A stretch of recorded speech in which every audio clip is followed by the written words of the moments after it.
Kala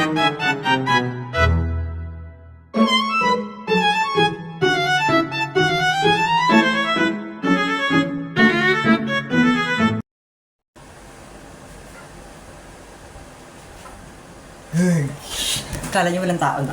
Boom. Boom. Arrive. Okay, go. Anong gagawin? Wala. Tatambay. Magandang araw, magandang buhay, mabuting tao, and we are being... Hindi.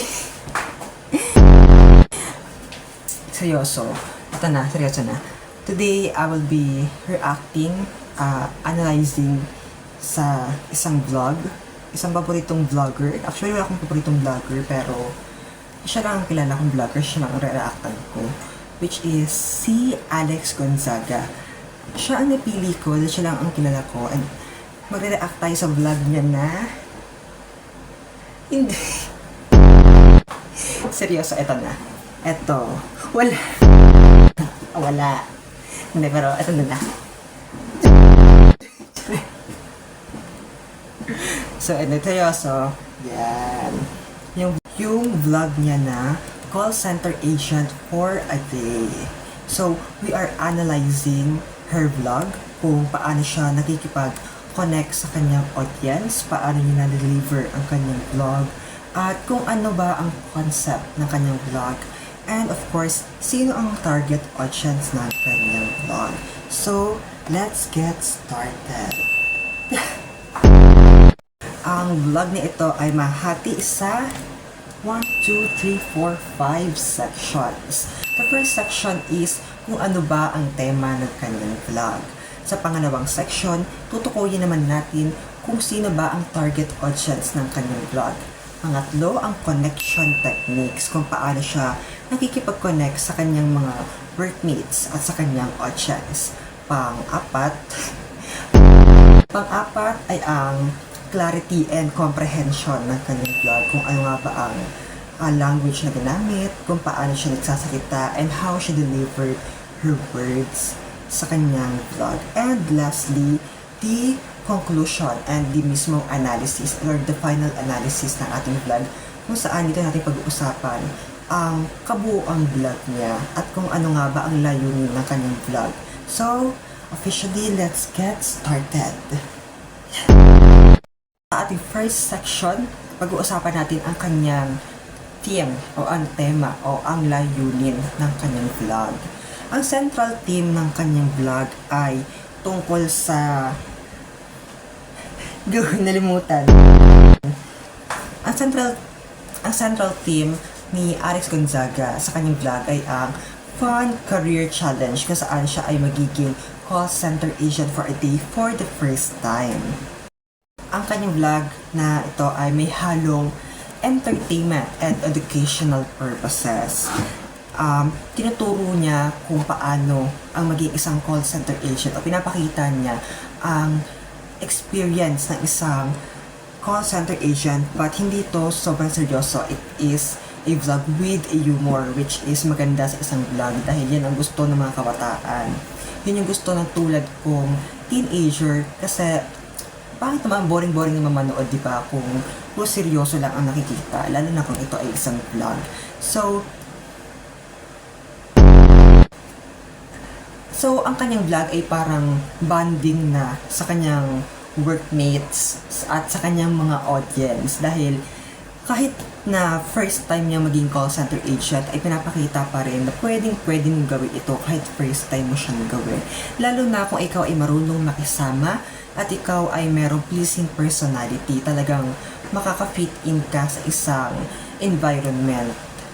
Now, for the section 2, Now, for the section 2, tatalakayin naman natin kung sino nga ba ang target audience ni Alex Gonzaga sa kanyang vlog na call center agent for a day. Siyempre, unang-una sa kanyang target audience ay kitang-kita naman natin ay mga youngsters o ang mga teenagers. Dahil yun talaga ang mga nakakaakit na vlog na gusto ng mga teenager, ang mga humorous, fun, and adventurous na vlogs, gaya ng kay Alex Gonzaga. Next is ang mga future and currently the BPOs, the call center agents. Of course, gusto nila malaman kung pare-parehas ba ng experience ang mga call center agent, kung paano na-survive ni Alex Gonzaga ang pagiging call center agent. And paano siya gumawa ng kung paano niya na-survive ang pagiging call center agent nang walang pressure and always fun pa rin.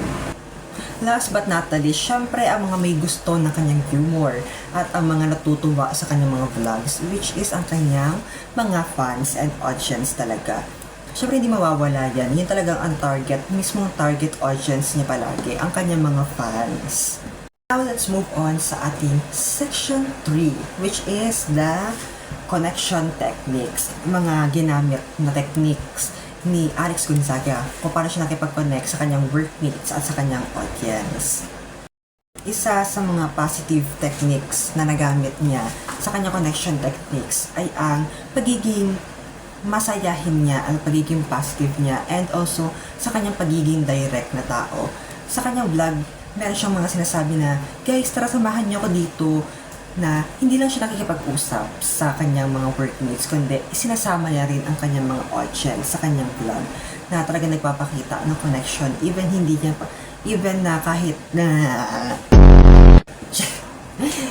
even kahit hindi niya nakikita ang kanyang mga audience ay talagang na-feel natin yung connection with her.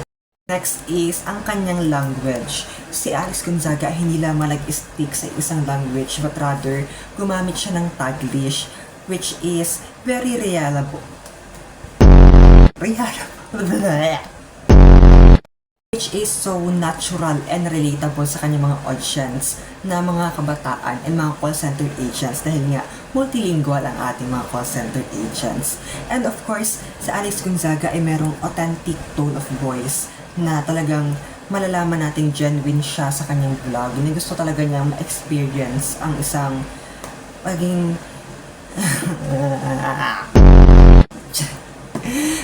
talagang gusto niyang maging isang call center agent for a day.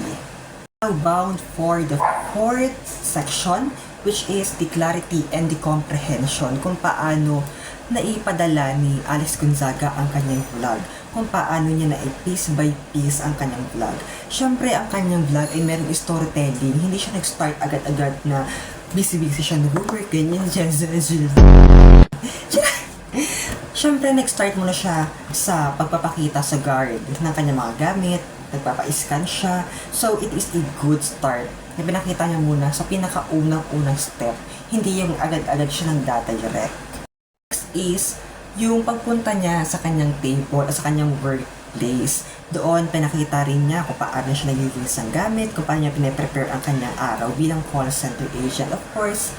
And of course, ang kanyang pakikipag-engage sa kanyang workmates. At ang pinaka-importante sa lahat, kung paano siya nakikipag-usap sa isang kliyente even though siya ay first timer and walang experience pagiging call center agent, ay pinapakita niya kung ano yung naging flow ng kanyang experience. And last, sa kanyang vlog ay pinakita niya o sinabi niya ang kanyang experience, kung ano yung naranasan niya, kung ano yung naramdaman niya sa kanyang vlog na yon. Just. And last but not the least, ang ating conclusion. Ayan, just. Taan ang ating conclusion. So, overall, malakas, maganda ang kanyang vlog, lalo na sa kanyang audience engagement. Sobrang nakaka-relate and nakaka-entertain ang kanyang vlog.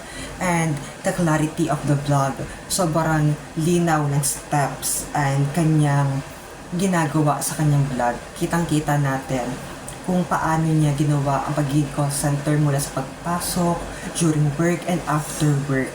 Kitang-kita natin ang nagiging experience ng isang call center agent. Of course, ang kanyang authenticity, kung paano siya sobrang genuine sa kanyang trabaho, kung saan pinapakita niya na gusto niya talagang matuto and she is willing to learn kung paano maging call center agent because that is the concept of her vlog, gusto niya maranasan ang pagiging call center of the day.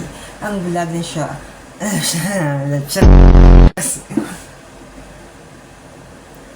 ang vlog niya na yon ay isang very effective para makapag-communicate sa kanyang mga audience dahil it is educational, also humorous na vlog. Kasi pinapakita niya yung bonding and experience niya kahit pa first time niya. Meaning, kahit na first time mo o kahit na ngayon ka lamang nakapag-try ng isang bagay, may inspire ka sa vlog ni Alex Gonzaga dahil hindi siya natakot na ipakita yung mga flaws niya sa kanyang pagiging first timer. Na talagang kahit nagkakamali siya, she is willing to learn and talagang very fun ang kanyang personality na nag-lead sa kanyang success sa pagiging call center agent. Kung gusto niyo pang panoorin ang mga next vlog ko, ay wala na po. So overall, talagang maganda naman yung pinakita niya and sobrang engaging at napakaganda ng kanyang vlog. Hopefully, hindi siya maging pangit na influence sa mga audience dahil sobrang ganda ng kanyang vlog at sobrang nakakahikayat yung kanyang humor sa mga pinapakita niya sa kanyang videos. And it's a wrap. Put up in the months na automobile gangsta. Hindi ganung rap, it's rap. Yes, it is the end of the video. Sana may natutunan kayo sa aking educational vlog kung saan nalakay natin ang layunin, target audience at ang techniques na ginamit ni Alex Gonzaga sa kanyang vlog kung paano siya nakikipag-connect sa kanyang mga audience. See you next time. Wala na next time.